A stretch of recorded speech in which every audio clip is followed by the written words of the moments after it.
Olá, pessoal. Vamos continuar aqui a segunda parte da aula de compactação de solos. Nessa parte, agora a gente vai entender um pouquinho como é que funciona a estrutura de solo compactado quando ele é do tipo argiloso. Toda a explicação que eu dei aí anteriormente funciona muito bem para solos granulares, né? Então, vamos entender agora como é que funciona o solo argiloso. Primeiro, a gente tem que entender que as partículas de solo argiloso elas são mais alongadas e achatadas, né? Diferente dos solos granulares, que se assemelham com formas mais arredondadas ou mais angulosas, mas de qualquer forma tendo um tamanho ali considerável, né? Por exemplo, as areias. Nos solos argilosos, o processo de compactação é semelhante ao que acontece nos solos arenosos. As curvas de compactação também são semelhantes, né? Mostrada o formato, né? O formato é semelhante. Mas só que a estrutura do solo compactado é diferente. Então, o que a gente vai fazer agora? A partir então é analisar essas estruturas. Primeiro a gente vai analisar essa curva aqui, ó, de baixo, certo? Que está com a energia de compactação do tipo normal. Então, se ela tem energia de compactação do tipo normal, ela é um pouquinho, tem um peso específico um pouquinho mais reduzido. Tá? Se eu quero aumentar esse peso específico, eu vou modificar, que seria a segunda curva. E para cada um dos trechos aqui, ó, dessa curva de compactação, no caso essa de baixo, trecho, o ponto A, o ponto B e o ponto C, eles se encontram em três regiões bem distintas dessa curva. O ponto A está no ramo seco, o ponto B é o ponto de onde tem a umidade ótima, onde eu vou ter o peso específico máximo, e o ponto C está no ramo úmido. Né? E dá para perceber que há diferentes estruturas, né, que são representadas por esses círculos aqui, não pelo círculo em si, né, mas o que está dentro do círculo em destaque. São essas pequenas linhas aqui, ó. Dá para perceber que aqui tem uma linha vertical, se ligando mais ou menos no meio da outra, né? E aqui é mais aleatório e aqui as linhas são meio paralelas. Todas essas são partículas de argila, né? Essas linhas representam partículas de argila. E a gente vai estudar um pouco e ver como é que isso funciona, beleza? Em 1958, Lambert estudou o efeito da compactação de estrutura de solos argilosos. Os resultados são mostrados nessa figura, foi o que eu mostrei. Se a argila for compactada com teor de umidade no ramo seco, a curva de compactação, no caso essa aqui, né, ela vai ter uma estrutura parecida com o que está representado no ponto A, tem uma estrutura floculada. O que é a estrutura floculada, gente? É, os elementos de argila, né, eles são carregados quimicamente por partículas negativas, né, cargas negativas. Então, estou representando aqui, ó, por esse elemento dessa cor aqui meio bege, né, representado por aí esses círculozinhos com carga negativa, né, com menos I, ligados aqui, que vão atrair elementos químicos de carga positiva, né? Só que assim, a água, ela acaba facilitando, né, essa troca de elementos, então essa ligação, né? Então, se eu estou no ramo seco, eu tenho uma região que eu tenho uma compactação com deficiência, ou com deficiência não, com limitação de quantidade de água, certo? Então, se ela para ter essa estrutura floculada, o que é floco? É a estrutura parecida com essa aqui, desse elemento, certo? Tipo assim, tendo muitos espaços entre as lamelas. Então dá para perceber que cada uma das lamelas, né, tá ligada assim, mais ou menos pelas pontas, né, semelhante ao que está ocorrendo aqui, ó, com a ponta ligando mais ou menos no meio, né, tipo esse aqui, e uns espaços, né, então espaços vazios entre as lamelas. Então isso vai ser um exemplo de estrutura floculada, né, ter esses vazios. Então, esse tipo de estrutura ocorre porque, em baixos teores de umidade, as camadas duplas difusas de íon, daqui a pouco a gente vai ver o que é isso, tá? Camada dupla, sabe? Mas seria o seguinte, né? Seria uma camada de elementos químicos, né? Que se ligam nas partículas de argila, contornando só isso. Quando está no ramo seco, né? É, essa camada difusa ela é reduzida, não tem tanto. Então, por isso só tem poucos íons aqui nas pontas, estou representando aqui nas pontas da lamela, esses íons positivos. Então, se essa deficiência de íons ocorre, né, o que acontece? Eu vou ter menos partículas, né, uma vez que essas partículas negativas aqui em volta da lamela de argila atraem elementos químicos positivos, né, carregados positivamente, E esses elementos químicos positivos vão se ligar em outras partículas também negativas, né, da própria argila. Então, ficando mais ou menos assim essa estrutura. Tá? Então, no ramo seco, para solos argilosos, a gente teve uma estrutura assim. Então, muitos vazios, né, tipo assim, espaços da estrutura floculada, diminuindo assim o peso específico. Né? Então, por isso que eu estou nessa região. O que seria essa camada difusa? Então, veja, por exemplo, aqui ó, representado nessa figura, tem uma camada de argila, uma superfície, né? E esses tracinhos aqui representam as cargas negativas, né? Eu coloquei lá no outro. E vai ter uma primeira camada, né? Que a gente vai chamar de camada de Stern, que são de elementos carregados positivamente. Né? Essa primeira camada aqui. E após essa camada, vai ter outros elementos, né? Elementos químicos que têm cargas positivas e cargas negativas, né? Essa camada positiva que atrai elementos é, carregados opostamente, né? Carregados eletricamente, né? De forma negativa aí, no caso, negativamente. Então, sinaizinhos de menos aqui, apresentando isso. E esses outros elementos positivos, eles podem estar ligados nesses elementos que têm carga negativa ou estarem sendo atraídos ainda por essas camadas, por essa superfície de argila. Conforme eu vou me afastando dessa superfície de argila, essa camada difusa tende a ter um equilíbrio, né? Vai chegar a um ponto aí, digamos que o número de elementos positivos vai ser igual ao número de elementos negativos. Então dá para perceber isso aqui no final, né? Que, tipo assim, o número de elementos positivos é semelhante ao negativo. Por exemplo, aqui tem 6, né, positivos e aqui tem 5 negativos. Então, essa camada difusa vai chegar a um determinado momento que a concentração de elementos, né, carregados positivamente ou negativamente, vai atingir um estado ali estacionário, né, digamos assim, um estado de equilíbrio entre os dois. Então, esse gráfico aqui mostra exatamente isso, né? Então, quanto mais próximo da camada de argila, maior é a concentração de cátions, né, elementos carregados positivamente, e a concentração de ânion é negativa, enquanto que isso aí, ó, vai aumentando conforme eu vou me distanciando para os ânions e diminuindo para o cátion até que atinja um equilíbrio. Para as argilas, né, esses elementos positivos eles podem ser tanto sódio, potássio, magnésio, cálcio e o próprio hidrogênio. Todos eles são carregados positivamente. Então, eles querem se ligar em elementos negativos, como as argilas. Então, essa camada difusa passa a ter uma característica semelhante a essa, né? A argila carregada negativamente e sendo contornada por elementos positivos, né? Então, formando uma segunda camada, aí, a segunda camada difusa, onde esses elementos positivos podem ser esses daqui que eu citei. Aonde que vai ocorrer isso? Quando o elemento está em contato, né, no solo, por exemplo, a própria vegetação, acaba tendo essa troca de cátion, né? Por exemplo, a vegetação libera H+, né, que quer se ligar na argila por estado aí de atração iônica, enquanto que os elementos que estão ligados no solo, né, os cátions, por exemplo, potássio, manganês, são absorvidos pela planta. Um exemplo assim, lá do pessoal da agronomia. Essas ligações, elas são feitas por atração intermolecular, né? Ligações de Van der Waals, pontos de hidrogênio.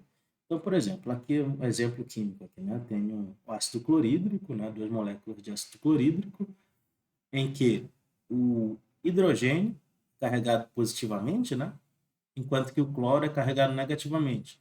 Dá para perceber aqui que elas formam dois polos, né? Um polo aqui, digamos, à esquerda positivo e à direita negativo, e a região negativa dessa molécula é atraída, né, eletronicamente pela região positiva da outra. Então, positivo, negativo com positivo. Então, essa atração é uma atração intermolecular, né? Pode ser ligação de Van der Waals.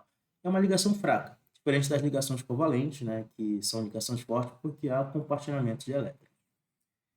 Esses tipos de ligações são os que ocorrem nos argilominerais, quando estou tratando aqui de cátions, né? Quando essas ligações são feitas pelo hidrogênio, a gente chama isso aí de ligações de hidrogênio, né? Onde também conhecidas anteriormente como pontes de hidrogênio. Isso ocorre nas moléculas de água. Exemplo, né? Por exemplo, eu tenho uma molécula de oxigênio, um átomo de oxigênio ligado em dois átomos de hidrogênio, né? H2O, no qual os elementos positivos são os hidrogênios e os negativos são o oxigênio. E essas moléculas de água se ligam entre si por essas ligações de hidrogênio, né? Essas atrações intermoleculares. No qual os elementos positivos, né? O hidrogênio é atraído pelo elemento negativo, no caso o oxigênio. Formando essas ligações, né? Formam, por exemplo, aquela tensão superficial que acontece na água, né? Vocês já viram lá aquele exemplo do mosquitinho caminhando na água, ou então se você colocar uma lâmina daquela de barbear sobre a água, ela flutua. Tudo isso é tensão superficial, né? Que é provocada por essas atrações químicas. Esse tipo de coisa também acontece nas argilas, né? Então, o que, que vai acontecer com as argilas? Eu vou ter o elemento carregado positivamente, negativamente aqui, as lamelas, né? Teria aqui os cátions, né? Que podem ser esses daqui, ligados, né? Sendo atraídos por essas cargas negativas. Só que eles acabam, quando em contato com a água acaba trocando, né? De lugar com esses cátions, né? No caso aqui, ó, esses elementos em verde que eu coloquei aqui seriam os hidrogênios e o amarelo, o laranjado, que seria o oxigênio, que está representado por essas tríplices aqui, ó, duas bolinhas verdes e uma laranjada ou amarela. Seria a molécula de água. Então, a região negativa da molécula de água se atrai por elementos positivos, né? Sabendo que está aqui. E a região positiva da água, né? Se atrai pelos elementos negativos dos argilas minerais ou então das partículas de argila. Então, essa camada difusa, né, passa a ser composta agora com moléculas de água. Então, a água no estado de compactação, então a água quando entra em contato com os argilas minerais passa a contornar aquela lamela, né, formando essa camada difusa, que é semelhante que está mostrando aqui. Isso vai afetar na compactação, na atração, como uma molécula interage com a outra, né? Aqui eu estou colocando só uma lamela de argila, né? Uma partícula. Então, digamos que eu tenho várias partículas dessa, a tendência é a depender do número de elementos ligados aqui, essas partículas se atraírem ou se repelirem. Tá bom? Então, explicado isso, como é que funciona essa situação para o estado aqui próximo da umidade ótima? Próximo da umidade ótima, eu tenho uma quantidade considerável, né, de cátions ainda, já tenho algumas substituições de água, né, por água, só que essas partículas elas estão carregadas com cargas semelhantes, né, então a tendência é que elas se repilam, né, haja uma atração, digamos assim, oposta, né, elas se repelem. Então uma partícula quer ficar longe da outra, né? Então, o que, que acontece aqui? Parte dessas partículas passam a se ligar agora, em vez de se ligar nas pontas, né, elas passam a se ligar paralelamente, porque elas se repelem. Então, se elas ligam paralelamente, né, esses vazios entre elas passam a ser menor. Então, no mesmo volume de compactação, por exemplo, um cilindro de compactação, eu vou ter mais camadinhas de argila do que eu tenho no estado floculado. Então, se esse espaço entre as partículas é menor, mais solo eu tenho. Então, por isso que eu consigo aumentar o peso específico, né? Então, diz assim, quando o teor de umidade de compactação aumentado, como mostrado no ponto B, a camada dupla difusa ao redor das partículas se expande, né? Que é o que eu estou mostrando aqui, ó, tá vendo que está maior? Então, aqui tem três lamelas, né, de argila, então três partículas, o que aumenta a repulsão, né, entre elas, né? Então, depois elas querem ficar uma mais afastada que a outra. Produzir assim um menor grau de floculação, que seriam esses espaços, logo um peso específico maior, porque eu passo a ocupar o volume com mais partículas de argila. Note que aqui, ó, há os cátions ainda, mas a água não substituiu tudo isso. E a tendência é que quanto mais umidade eu ponho aqui, a água tome o lugar desses cátions, que é o que vai ocorrer aqui no ponto C. No ponto C, eu já tenho muitas moléculas de água aqui, ó, muitas moléculas de água, fazendo com que essas partículas se repilam, né? Tentem ficar mais distante, Ou seja, a água passa a ocupar maior volume aqui, ó, das partículas, né? Por exemplo, imagina que seria isso aqui uma coisa só.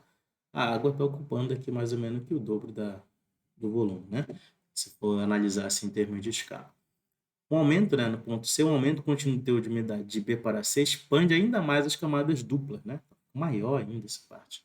Essa expansão resulta em um aumento contínuo da repulsão entre as partículas, consequentemente, um maior grau de orientação das partículas em um grau de orientação de partícula ainda maior e uma estrutura mais ou menos dispersa, né? Ou seja, as partículas ficam assim, uma sobre as outras, tá, gente? Elas não ficam assim aleatórias, não formam flocos, né? Então elas ficam como se fossem empilhadas. Porém, o peso específico diminui porque a água adicionada dilui a concentração de sólidos no solo da umidade. O que é isso? Por exemplo, o sólido é só essa regiãozinha aqui, ó. Então, dessa partícula toda aqui, considerando as camadas difusas, tipo assim, digamos, um terço é sólido e o resto é água. Então, a água passa a ocupar um espaço que era do sólido e como a água é menos densa que a argila, né, a partícula de argila, o peso específico diminui. Então, é por isso que aqui no ponto C tem diminuição também do peso específico, né? Então, não adianta eu ter uma camada muito molhada, digamos assim, muito úmida, e nem muito seca. Tem que ter uma umidade ideal para aquele solo, para que ele atinja o peso específico máximo. Explicado isso, vamos para a segunda curva, né? Em determinado teor de umidade, maior o esforço de compactação, quanto maior a compactação, maior a energia aqui, ó, na segunda curva, produz uma orientação mais paralela das partículas de argila, né? Então, por exemplo, o que estava assim, quanto aumenta a força de compactação, mais golpes de compactação, então mais passadas de um rolo, acabam mudando a estrutura da floculada de modo que aqueles vazios que tinham passam a ser menor. Então, as partículas ficam mais próximas. O que resulta em uma estrutura mais dispersa e essas partículas ficam mais próximas do solo, apresentando um maior peso específico de compactação. Aí tal fenômeno pode ser observado aqui no ponto A para o ponto E, né? Seria essa situação. Então seria isso, aumentar a energia de compactação diminui aqueles espaços vazios, né? Mesmo eu tendo pouca água. Então faz uma ação física. Enquanto que no ponto D a estrutura fica mais dispersa ainda, né? Porque vai ter muita água. Outra coisa que a gente tem que estudar é como fica aqui, ó, por exemplo. Aqui tem uma orientação em função do teor de umidade da argila azul de Boston, né? Então, veja, tem duas curvas aqui, né? Essas de baixo são as curvas de compactação, onde o eixo X é a umidade e o eixo Y é o peso específico, né? Parente seco, quilonewton por metro cúbico. Né? Aqui tem duas curvas de compactação, tá aqui o pico, né? Curva A e curva B. O que muda da curva A para a curva B é a energia de compactação, né? O quadradinho aqui tem maior energia de compactação, enquanto que o círculozinho tem uma menor energia de compactação. Então, a gente espera que as curvas estejam esse formato mesmo, né? A curva de maior energia de compactação tem que ficar sobre a de menor. Então, dá para perceber isso aqui. No primeiro gráfico, que a gente vê também ainda é umidade, né? E aqui é a orientação das partículas, é como aquela estrutura, se ela fica floculada ou não, né? Então, por exemplo, aqui eu tenho a estrutura dispersa, que seria esse paralelo, e o aleatório seria a estrutura floculada. Então, note que a partir da umidade aqui, próximo da umidade ótima, a tendência é que fique aqui mais ou menos entre esses dois itens, né? Que era o que a gente espera. A estrutura deixa de ser tão floculada, diminuindo os espaços vazios, né? Então, quanto maior a umidade, a tendência é que essa estrutura passe a ser dispersa, ou seja, elas fiquem empilhadas. Então, ligação paralela, como se fosse uma camadinha de argila sobre a outra, certo? Os efeitos que essa compactação pode fazer com os solos coesivos. Uma das coisas que pode mudar consideravelmente é a condutividade hidráulica, né? Então, por exemplo, para uma argila, aqui é o efeito da compactação e condutividade hidráulica em solo argiloso. Aqui embaixo, aqui da direita, dois gráficos, né? O de baixo, uma curva de compactação, né? Teor de umidade, peso específico seco. E aqui uma curva de condutividade hidráulica no eixo Y e umidade de compactação. Então, note que a condutividade hidráulica diminui, né? Conforme eu vou chegando próximo do ponto de umidade ótima, e ela tende a estabilizar, né, em um determinado valor a partir daquele ponto, né? O que acontece? Essa estrutura antes vem do ramo seco aqui, ó, quando eu tenho baixa umidade, então a facilidade com que a água tem para percolar entre os poros de solo é menor. Então a condutividade hidráulica é menor não, é maior. Tem mais espaço para fluir, digamos assim, né? Para se locomover, é maior. Então, quanto mais flutuada, mais vazios, maior é a condutividade hidráulica. Enquanto que eu vou estar no ponto de umidade ótima aqui, né, com um solo compactado, o volume de vazios é menor. O volume de vazio é menor. Então, a condutividade, a facilidade com que a água tende a passar entre aqueles vazios vai diminuindo. Então, por isso que a condutividade hidráulica diminui. Note que a condutividade hidráulica aqui, ó, não apresenta o seu limite mínimo, né, no ponto de umidade ótima, e sim no ponto um pouquinho depois, né, um pouco depois da umidade ótima. Já no ramo seco, né, não se verifica uma diminuição da condutividade hidráulica. Por quê? Os poros já estão saturados, então próximo da saturação no ramo seco. Então a tendência é que a água já ocupa um valor ali e a água só passa a fluir, né? Está nesse estado aí de se locomover de um ponto para o outro. Beleza? Então diz assim, a condutividade hidráulica diminui com o aumento do teor de umidade. Ela alcança um valor mínimo a um teor de umidade ótimo, aproximado, que é isso que a gente está falando aqui. E além do teor de umidade ótima, a condutividade hidráulica aumenta diariamente.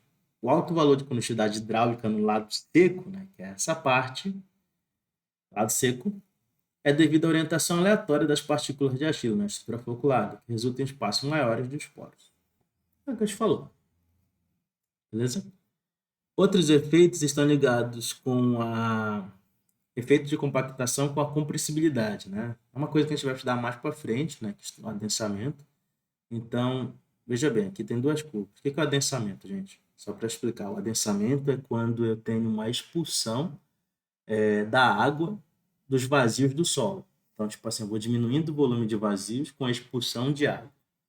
Tá bom? Então, bem aqui tem o índice de vazios no eixo Y e aqui embaixo pressão, né? Então, de adensamento. Aí pressão baixa, pressão alta. Então, note, tem a avaliação aqui do adensamento no ramo seco e no ramo úmido, né? A amostra compactada ou remoldada no ramo úmido. Então, veja, a estrutura que é dispersa, né? Estrutura dispersa, em que o índice de vazios aqui vai diminuindo conforme eu vou aumentando a pressão, né? No ramo úmido. E no ramo seco, né? Essa diminuição é menor, parece até linear, né? Parece até linear, mostra com o ramo seco. Isso com baixas pressões. Quando eu tenho altas pressões, né, já é diferente. Agora, o ramo úmido passa a ser linear, né, tendo a mesma estrutura aqui, e o ramo seco, né, passa a ter uma configuração assim não linear. Beleza? Então, sob pressão mais alta, a tendência é exatamente oposta, que está ocorrendo aqui. Então, sob pressão baixa, um solo compactado no ramo úmido é mais comprimível do que o solo compactado no ramo seco.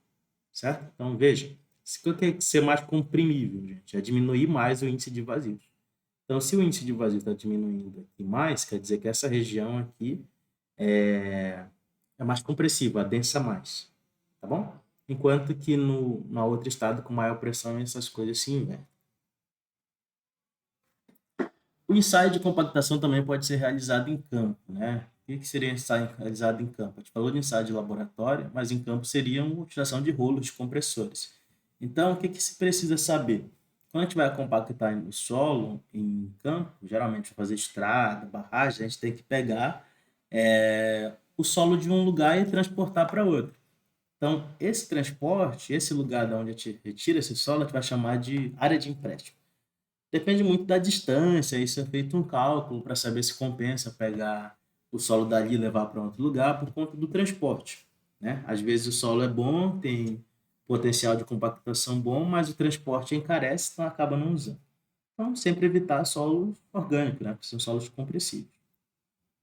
Escavação, remoção de camada superficial, estocar o solo orgânico para a posterior recomposição vegetal. Isso aqui é por causa de reflorestamento, se a gente for fazer uma intervenção numa área aí que é de vegetação, né? Então, é retirar aquela camada de solo orgânico, armazenar, fazer o serviço que precisa e depois retornar aquela camada de solo orgânico que ele é rico lá em nutrientes para que as vegetações, no caso de reflorestamento, possam se desenvolver. Aí verificar se tem destacamento, verificação de olho d'água, né? Drenagem na região, para saber como é que funciona. Transporte e espalhamento do material. Esse material tem que ser espalhado em espessura compatível com o equipamento de compactação, né? Não adianta te fazer uma camada de compactação, tipo assim, de 1 metro, e o meu rolo compressor não ser capaz de compactar assim 1 metro. Então, a gente vai ver mais para frente aí quais são as espessuras de camadas limites, né? Depois de compactadas. Controlar a umidade e homogeneização, né? Isso daqui a gente vem de laboratório, tem que fazer teste durante o campo para saber se está na umidade certa. Compactação, escolher o tipo de rolo e o controle de compactação, né, gente? Porque é o seguinte, você faz um ensaio no laboratório, identifica qual é a umidade ótima e o peso específico máximo e vai tentar transferir isso para o campo. Só que você não consegue transmitir isso exatamente. Então, para controlar isso, você estabelece um grau de compactação. Então, esse grau de compactação aqui, ó, é quanto, né, de umidade, quanto de peso específico varia em relação à umidade. Seria pegar aquela curva de compactação, deixa eu fazer aqui, eu estou sem minha lousa, né? Mas digamos que isso aqui fosse a compactação, a curva de compactação, bem aqui tem a umidade ótima, né?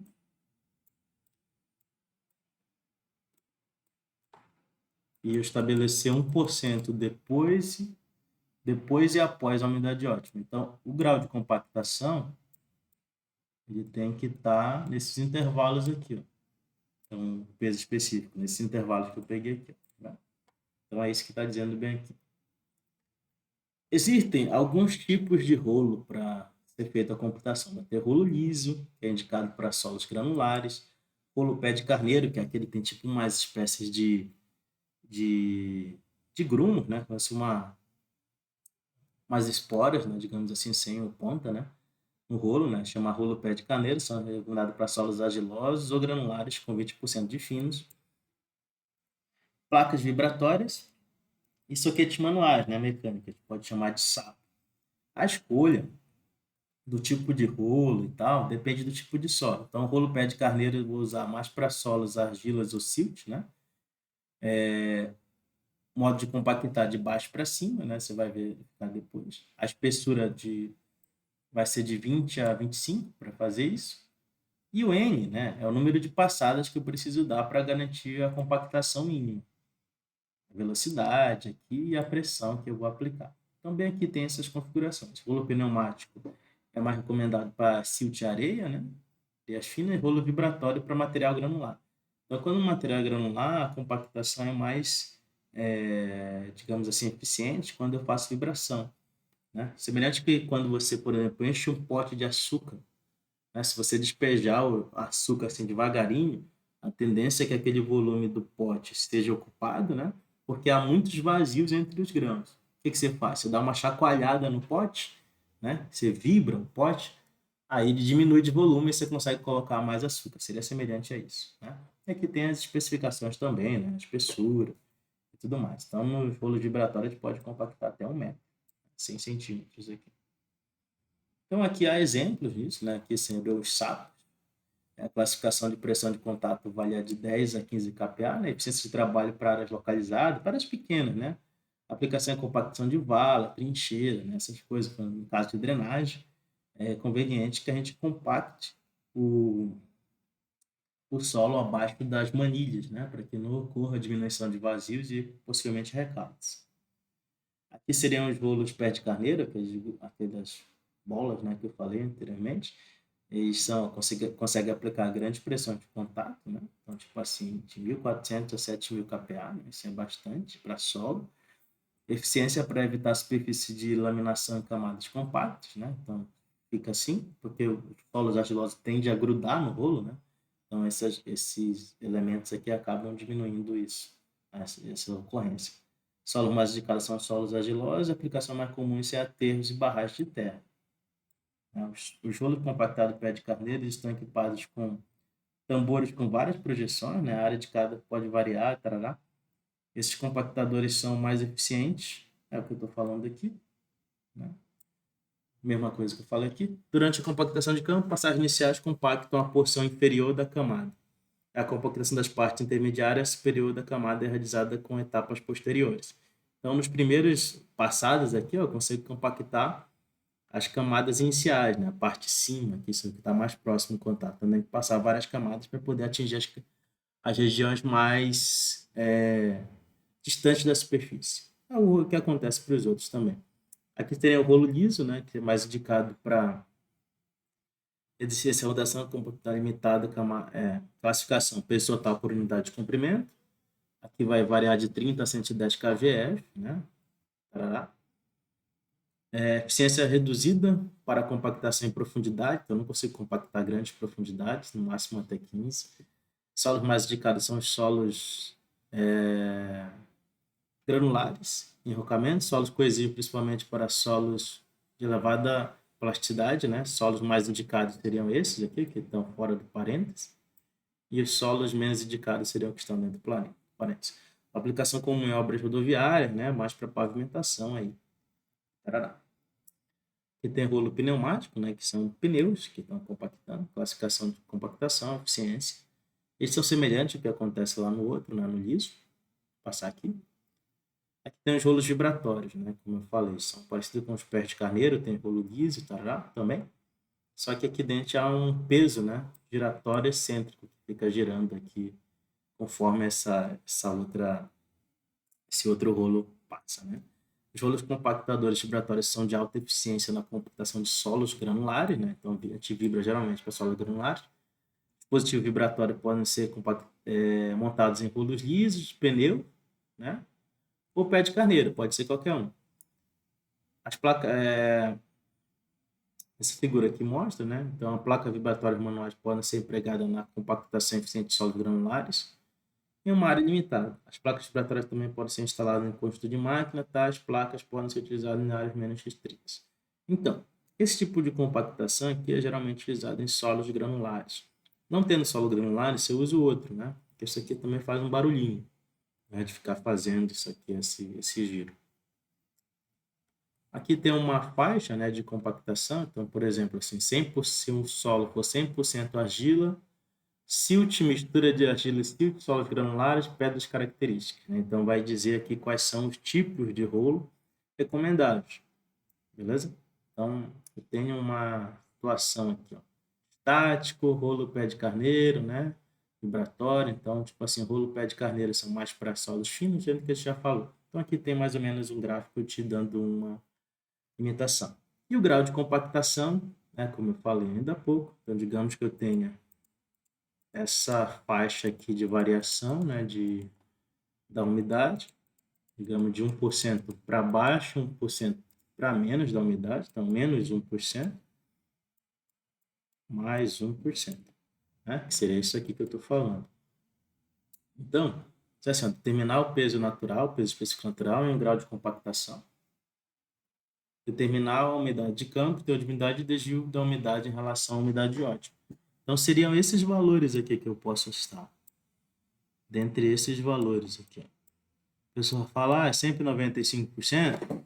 Não, depende disso aqui. Então, o grau de compactação vai ser o gama D, que eu consigo, né? E o gama máximo, que eu consigo na compactação. Beleza? Como é que a gente vai fazer esse controle de compactação no campo? Não tem como a gente saber quantas passadas de um rolo foram necessárias para atingir aquele gama D. Então, o que a gente faz? A gente faz um ensaio chamado frasco de areia, que é para controlar a compactação, né? Nesse frasco de areia tem uma areia que a gente conhece a densidade dela. A gente vai fazer uma escavação no solo já compactado, que seria isso aqui, o solo compactado, faz uma escavação, põe essa base aqui, tem uma base metálica, um funil, enche isso aqui de areia, né? Enche isso aqui de areia. A gente vai ter o peso inicial e o peso final, né? O peso inicial desse frasco de areia. E abre a válvula aqui, enche coisa, né? E depois arrasa, né? Fecha a válvula e tira a areia que está aqui, né? Toda a areia que ficar vai ficar dentro do frasco. E a areia que ficar aqui também dentro do fundinho a gente tem que pesar, né? Para saber quanto de areia saiu aqui do pote e realmente encheu esse volume. Aí, sabendo isso, ó, basta pegar o peso de solo seco retirado do furo, né, que seria isso aqui, dividir pelo volume do furo. Então, o que a gente vai precisar saber? A gente vai escavar o solo, né? Escava aqui, faz um buraco, pega todo o solo que tirou daí, guarda e pesa, certo? Vou ter o peso, que seria essa parte 1 aqui. O volume desse buraco aqui, dessa escavação, vai ser calculado em função da massa específica da areia. Por quê? Eu vou ter o peso, a diferença dos pesos, diferença de peso,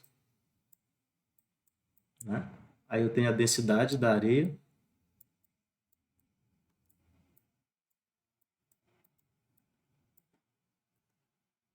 Aí, sabendo a densidade da areia, a gente sabe que a areia vai ser tipo massa sobre volume, né?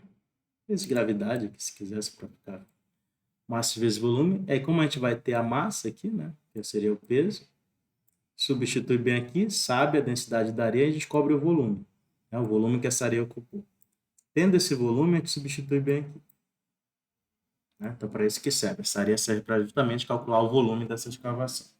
Tendo isso, pega o peso de solo que estava aqui dentro, divide por esse volume e vou ter o gama D. Aí eu vou controlar a compactação. Se esse gama D estiver próximo ao valor lá de umidade ótima, né, da umidade ótima, ou dentro do grau de compactação, quer dizer que o número de passadas de rolo está ideal, né? Se tiver menor, eu tenho que aumentar o número de passadas de rolo. Existem outros ensaios aqui para aferir umidade, né, que seria do speed e da frigideira, né, decilímetro nuclear. O que seria esse speed? Na verdade, o speed é uma garrafa no qual a gente adiciona um pouco de solo. Aí tem umas cápsulas aqui, tem umas. Parece que é negócio de injeção. Esqueci o nome, como chama isso aqui agora. Não sei se é cápsula, tá? Mas se for. Você adiciona aqui dentro com o solo e esse elemento químico em contato com a umidade do solo libera um pouquinho de gás, né? Um gás que fica preso nessa garrafa. E esse gás é o volume dele, né? É determinado aqui nesse relógio, né? Esse manômetro. E nesse manômetro, dentro da maletinha, tem uma conversão. A partir da leitura que a gente tem aqui, a gente colhe a umidade, né? De quanto foi que deu. Beleza? Esse seria o speed.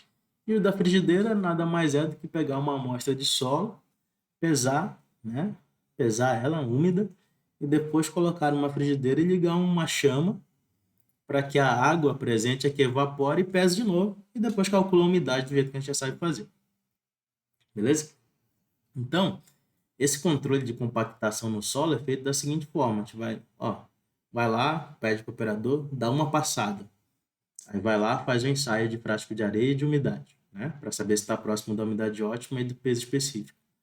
Não tá, manda molhar mais, né? Digamos assim, ou, ou aumenta o número de passadas, né? Se a umidade estiver próxima, a gente aumenta o número de passadas. Se estiver distante, aumenta a umidade e verifica, né? Põe o mesmo número de passadas. Quando chega na umidade próxima, que a gente quer, a gente vai aumentando o número de passadas e vai fazendo vários ensaios de frasco de areia até que tenha uma curva aqui, ó, mais ou menos semelhante. Por exemplo, a partir de 4 passadas, eu já não tenho muita variação do grau de compactação. Então, 4 passadas do rolo já garantem a umidade, né? Então, não preciso passar mais que 4. Talvez 5 e tudo mais. Mas não mais que isso. Porque o número de passadas implica nos custos de compactação. Beleza? Então é isso aí, tirei essas informações aí do livro do Braga e das notas de aulas do professor Vinícius Kuhn da Universidade Federal do Oeste da Bahia. É isso, pessoal. Até uma próxima.